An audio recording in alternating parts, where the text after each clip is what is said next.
So this may be a slightly boring week. There's really only been two things that I've been working on so far, but yeah, I'm at least making some progress on them, so that's good news. So for starters, I've been able to do the entry into hyperloops for a while, but getting the exit back out of them is still kind of a mysterious process to me. So I've gone back, and it's actually really embarrassing, but one of those things that I just never ever learned how to do was a proper air wrap.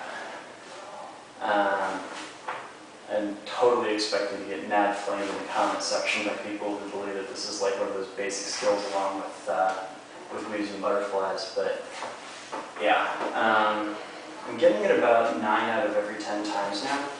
I know there's a lot of tutorials online on how to do it, but the problem I keep having an issue that my hands are right in the way of the poi as they're trying to exit, so they'll bounce straight back in and come up a big ugly knot, right?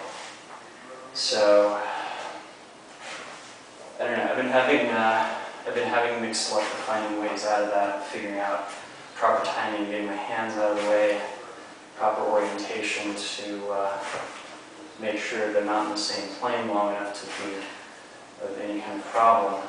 But like I said, it's a work in progress. Going the other way, because of course I don't believe I have anything down until I've got it down both ways. That's more like a 1 out of every 10 times kind of proposition. So expect much more work to be done on that in the coming week. Next up, so the idea last week of doing a spherical cap, that is, of tracing out a pattern that works in all three dimensions, like so, has been causing me some consternation this week. But I've been breaking up into the component pieces, and essentially it's like, you do U-stall around to the other side. And what's interesting about this is that you're actually switching which hand is on top. So just like if you were to say, do a reel over, you switch which hand is closest to the audience each time, right? Likewise, when you pull that little U-stall, you do it in such a way that you can switch which hand is on top. So see, I start off with right hand on top, stall around, left hand on top. So there's a lot of this.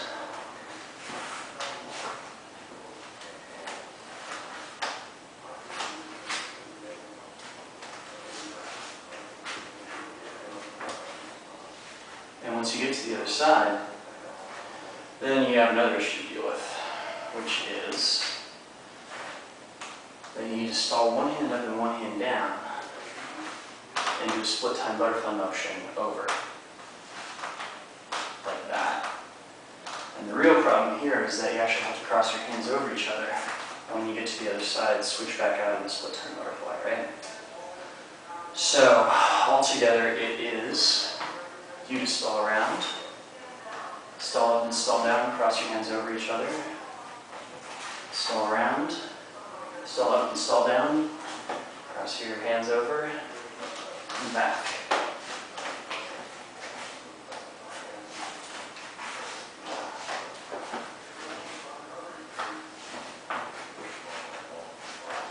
And as you can see, my planes really freaking ugly as I'm doing this. So